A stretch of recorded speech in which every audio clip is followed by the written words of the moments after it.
नमस्कार। आज हम बिहार के नवादा से आई एक बेहद दुखद और झकझोर देने वाली घटना का विश्लेषण कर रहे हैं। मानवीय रिश्तों में जब अविश्वास और शक अपनी हदें पार कर जाता है तो उसके नतीजे कितने खौफनाक हो सकते हैं। 30 अप्रैल की ये घटना उसका एक जीता जागता उदाहरण है। तो आइए बिना किसी देरी के सीधे तथ्यों और आधिकारिक बयानों के आधार पर इस पूरी त्रासदी को समझने की कोशिश करते हैं। ये कोई आम आपराधिक मामला नहीं है। ये एक ऐसी घटना है जहां एक पति ने, जिसके ऊपर अपने पत्नी की सुरक्षा की जिम्मेदारी होती है, उसी ने उसकी जान ले ली। और सबसे भयानक बात पता है क्या है? ये पूरी वारदात उनके 7 बच्चों के आंखों के सामने घटी। मतलब जिस घर को उन बच्चों के लिए दुनिया की सबसे सुरक्षित जगह होना चाहिए था, वहीं उनके सामने उनकी पूरी दुनिया उजड़ गई। हम यहाँ कोई सनसनी नहीं फैला रहे हैं, बल्कि समाज में मौजूद घरेलू हिंसा के उस चरम रूप की बात कर रहे हैं जिसे नज़रअंदाज करना नामुमकिन है। अब इस घटना के पीछे का बैकग्राउंड समझना बहुत जरूरी है। स्क्रीन पर ये नंबर देखिए, 25। ये कोई छोटा मोटा आंकड़ा नहीं है। हम बात कर रहे हैं नवादा के दरमा गांव के रहने वाले रवि मांझी और फरीदा गांव की रहने वाली बबीता कुमारी की। इन दोनों की शादी को पूरे 25 साल हो चुके थे, 1/4 सदी। अमूमन हम सब यही मानते हैं ना कि जब कोई रिश्ता इतने लंबे समय तक टिकता है तो उसमें एक गहरी समझ और एक अटूट विश्वास आ जाता है। लेकिन ये मामला सोचने पर मजबूर करता है कि आखिर 25 साल का ये सफर अचानक इतने खौफनाक मोड़ पर कैसे आ गया। और इन 25 सालों के वैवाहिक सफर में इस दंपति ने 7 बच्चों की परवरिश की। 7 बच्चे! इतने बड़े परिवार को पालना कोई छोटी बात नहीं है। अक्सर जब हम किसी अपराध की खबर सुनते हैं तो हमारा पूरा ध्यान सिर्फ आरोपी और पीड़ित पर जाकर टिक जाता है। लेकिन जरा ठहर कर इन 7 बच्चों के बारे में सोचिए। इस हिंसक घटना के सबसे बड़े भुक्तभोगी तो असल में यही हैं। एक ही पल में इनका वर्तमान और भविष्य दोनों हमेशा के लिए छिन गए। इतने बड़े परिवार के बावजूद एक पति पत्नी के रिश्ते की नींव कैसे हिल गई? तो आखिर ऐसा क्या हुआ कि 25 साल का रिश्ता यूं खत्म हो गया? यहाँ एक बहुत बड़ा विरोधाभास है। एक तरफ वो कस्में थी, 25 साल पहले लिया गया जीवन भर साथ निभाने का वादा, और दूसरी तरफ शक का एक ऐसा जानलेवा जहर जिसने धीरे धीरे इस रिश्ते की जड़ों को पूरी तरह से खोखले कर दिया।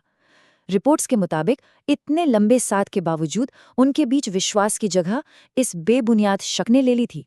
ये हत्या महज एक पल के गुस्से का नतीजा नहीं थी, बल्कि ये उस शक के जहर का अंजाम था जो बहुत लंबे समय से इस रिश्ते में घुल रहा था। अगर हम इस पूरी त्रासदी के मूल कारण की बात करें तो परिवार वालों और पुलिस के मुताबिक रवि मांझी अपनी पत्नी बबीता के चरित्र पर बेवजह शक करता था। उसे लगता था कि बबीता का किसी और के साथ संबंध है, और बस इसी शक के कारण घर में आए दिन कलेश और घरेलू विवाद होते रहते थे। ये कोई नई बात नहीं थी, बल्कि उनके रोजमर्रा के जीवन का हिस्सा बन चुका था। यहाँ साफ देखा जा सकता है कि जब किसी रिश्ते में संवाद खत्म हो जाए और सिर्फ शक रह जाए तो घर का माहौल कितना दमघोटू हो जाता है। किसी ने सोचा भी नहीं था कि ये रोज की कलह एक दिन इतना बड़ा रूप ले लेगी। अब आते हैं उस मनहूस दिन पर कि आखिर 30 अप्रैल को चीजें इतनी तेजी से कैसे बिगड़ गईं। घटना वाले दिन भी उसी पुराने शक को लेकर दोनों के बीच तीखी बहस शुरू हुई। लेकिन इस बार की बहस आम दिनों जैसी बिल्कुल नहीं थी। विवाद इतना ज्यादा बढ़ गया कि रवि ने अपना आपा पूरी तरह से खो दिया। उसने गुस्से में चाकू उठाया और अपनी ही पत्नी बबीता पर ताबड़तोड़ हमला कर दिया। चीख पुकार सुनकर आसपास के लोग दौड़े। गंभीर रूप से घायल बबीता को फौरन अस्पताल ले जाया गया। डॉक्टरों ने बचाने की पूरी कोशिश की, लेकिन घाव इतने गहरे थे कि उन्होंने दम तोड़ दिया। इस पूरी कहानी का सबसे विचलित करने वाला और रुला देने वाला हिस्सा है मृतिका के 16 साल के बेटे का ये प्रत्यक्षदर्शी बयान। वो कहता है, पिताजी अक्सर मां पर शक करते थे। घटना के दिन भी इसी बात पर विवाद हुआ और फिर पिताजी ने मां के सीने में चाकू मार दिया। जरा सोच कर देखिए, एक 16 साल का किशोर जो अभी दुनिया समझना शुरू ही कर रहा है, वो अपनी आंखों के सामने अपने पिता को अपनी मां की निर्मम हत्या करते हुए देख रहा है। उसने अपनी मां की चीखें सुनी हैं। ये एक ऐसा गहरा आघात है जिससे बाहर आना इन बच्चों के लिए शायद ही कभी मुमकिन हो पाए। खैर, इस भयावह घटना के तुरंत बाद कानून ने अपना काम शुरू कर दिया। कोआकोल थाना पुलिस को जैसे ही खबर मिली वो फौरन मौके पर पहुंच गई। शुरुआती प्रक्रिया के तहत उन्होंने शव को अपने कब्जे में लिया और कानूनी दस्तावेजीकरण के लिए उसे पोस्टमार्टम के लिए भेज दिया। और वो आरोपी रवि मांझी, वो वारदात को अंजाम देने के बाद मौके से फरार हो गया। लेकिन पुलिस हाथ पर हाथ धरे नहीं बैठी है।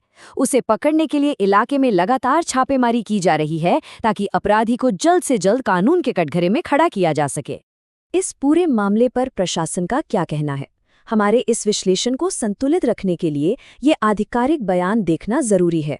कौवाकोल थाने के एसएचओ अनिल कुमार सिंह ने पुष्टि करते हुए कहा है कि शुरुआती जांच में पति पत्नी के बीच आपसी विवाद की बात सामने आई है। आरोपी की गिरफ्तारी के लिए छापेमारी की जा रही है। ये आधिकारिक बयान उन सभी तथ्यों पर मुहर लगाता है जिनकी हमने अभी चर्चा की है कि इस वारदात का मुख्य कारण उनका आपसी विवाद और शक ही था। फिलहाल कानूनी कार्यवाही अपने शुरुआती चरण में है और पुलिस अपना काम कर रही है। तो अंततः ये पूरा विश्लेषण हमें सोचने पर मजबूर करता है।